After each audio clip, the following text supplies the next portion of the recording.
Time travel. Urban legends are accounts of persons who allegedly traveled through time, reported by the press or circulated on the Internet. All of these reports have turned out either to be hoaxes or to be based on incorrect assumptions, incomplete information, or interpretation of fiction as fact. Moberly-Jourdain incident. The Moberly-Jourdain incident, or the ghosts of Petit Trianon or Versailles, refers to claims of time travel and hauntings made by Charlotte Ann Moberly and Eleanor Jourdain. In 1911, Moberly and Jourdain published a book entitled An Adventure, under the names of Elizabeth Morrison and Frances Lamont.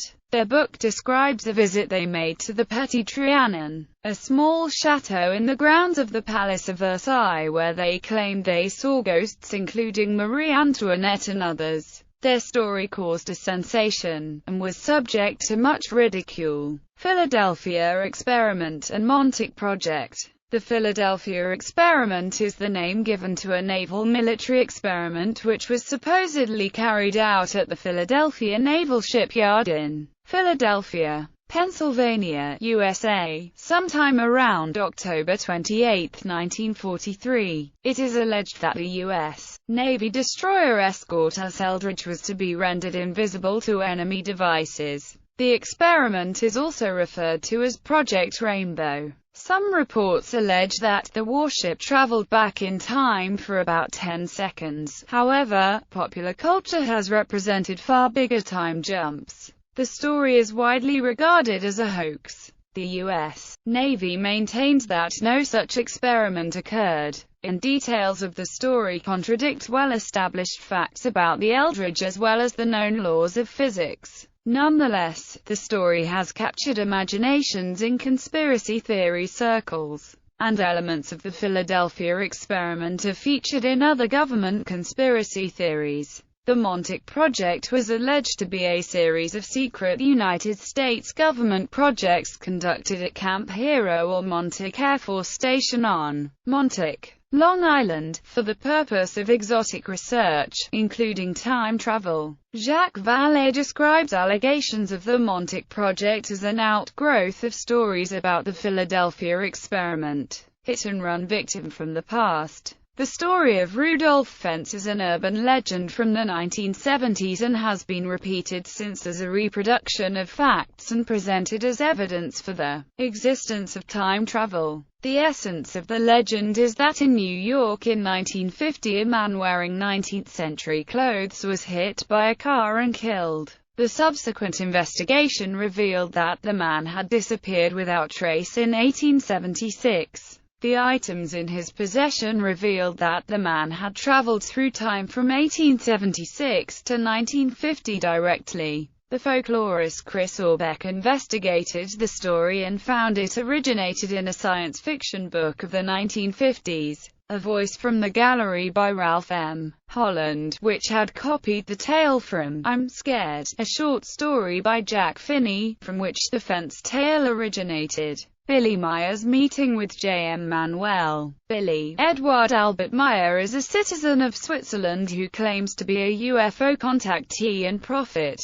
He is also the source of many controversial UFO photographs, which he states are evidence of his encounters. Meyer reports regular contact with extraterrestrials he calls the Plejaren, describing them as humanoid Nordic aliens. As recounted in the unabridged version of Message from the Pleiades, Volume 2, Meyer was taken back in time by the extraterrestrial Ascot, where he met personally with J.M. Manuel, alleged to be the real Jesus, and who told Meyer that Meyer's evolution was higher than that of J.M. Manuel himself, saying, "Truly, your evolution has proceeded for 2,000 years further, which fact I have not considered." The contact with J.M. Manuel lasted for 4 days, after which Meyer was returned to the present time. Chronovisor. Chronovisor was the name given to a machine that was said to be capable of viewing past and future events. Its existence was alleged by Father François Brune, author of several books on paranormal phenomena and religion. In his book The Vatican's New Mystery, he claimed that the device had been built by the Italian priest and scientist Father Pellegrino Maria Erniti. While Father Erniti was a real person, the existence of the chronovisor has never been confirmed. Bulletin board time traveler. John Titor is the name used on several bulletin boards during 2000 and 2001 by a poster claiming to be a time traveler from the year 2036. In these posts he made numerous predictions about events in the near future, starting with events in 2004. However, as of 2014 these events appear not to have taken place. He described a drastically changed future in which the United States had broken into 5 smaller regions. The environment and infrastructure had been devastated by a nuclear attack, and most other world powers had been destroyed. To date, the story has been retold on numerous websites, in a book, in the Japanese visual novel anime Steins Gate, and in a play. He has also been discussed occasionally on the radio show Coast to Coast AM. In this respect, the Titor story may be unique in terms of broad appeal from an originally limited medium, an internet discussion board. Time-traveling spammer. Similar to John Titor, Bob White or Tim Jones sent an unknown number of spam emails onto the internet between 2001 and 2003. The subject of the emails was always the same, that the individual was seeking to find someone who could supply dimensional warp generator. In some instances,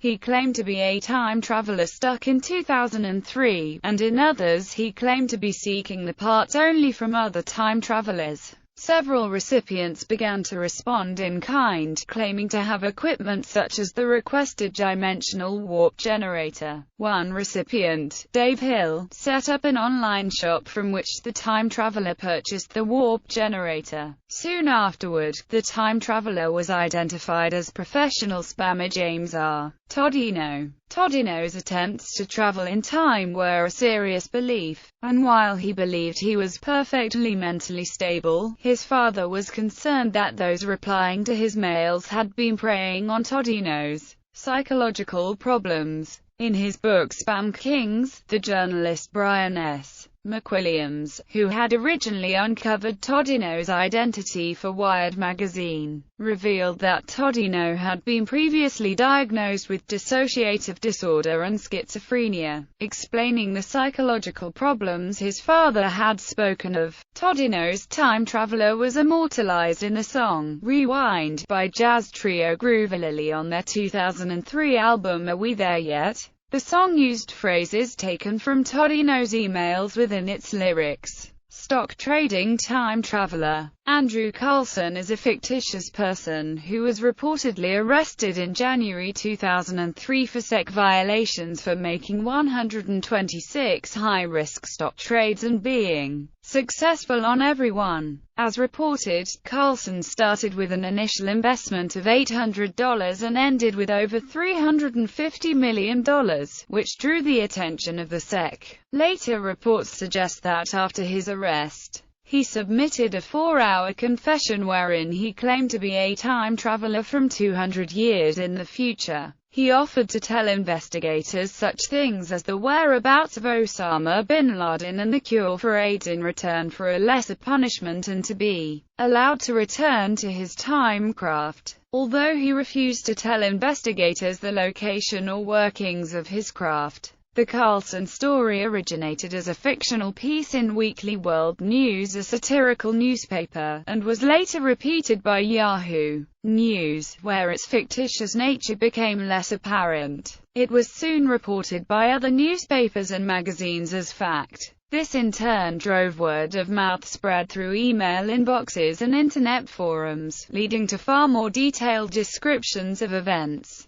Modern man at 1941 bridge opening. A photograph from 1941 of genuine authenticity of the reopening of the South Fork Bridge in Goldbridge, British Columbia, was alleged to show a time traveler. It was claimed that his clothing and sunglasses were modern and not of the styles worn in the 1940s. The photo originated from the Brow Lawn Pioneer Museum, and was featured in their virtual exhibit Their Past Lives Here, produced and hosted through investment by the Virtual Museum of Canada. Further research suggests that the modern appearance of the man may not have been so modern. The style of sunglasses first appeared in the 1920s. On first glance, the man is taken by many to be wearing a modern printed t-shirt. But on closer inspection it seems to be a sweater with a sewn-on emblem, the kind of clothing often worn by sports teams of the period. The shirt is very similar to the one that was used by the Montreal Maroons, an ice hockey team from that era. The remainder of his clothing would appear to have been available at the time, though his clothes are far more casual than those worn by the other individuals in the photograph. Debate centers on whether the image genuinely shows a time traveler, has been photo-manipulated, or is simply being mistaken as anachronistic. The time-traveling hipster became a case study in viral internet phenomena in museums, which was presented at the Museums and the Web 2011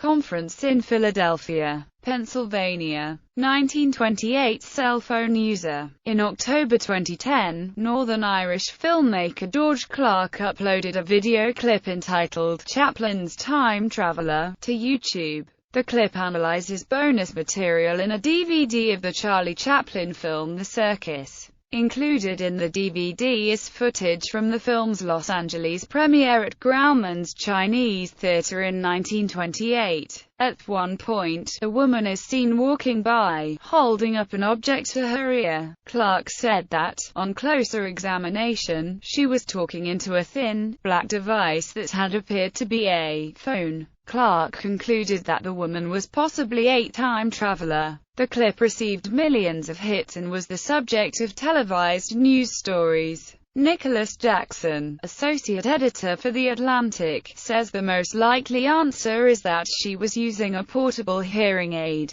a technology that was just being developed at the time. Philip Skroska, an archivist of the Bernard Becker Medical Library of Washington University in St. Louis, thought that the woman might have been holding a rectangular-shaped ear trumpet. New York Daily News writer Michael Sheridan said the device was probably an early hearing aid, perhaps manufactured by Acousticon, Iranian time machine. In April 2013, the Iranian news agency Fars carried a story claiming a 27-year-old Iranian scientist had invented a time machine that allowed people to see into the future. A few days later, the story was removed, and replaced with a story quoting an Iranian government official that no such device had been registered.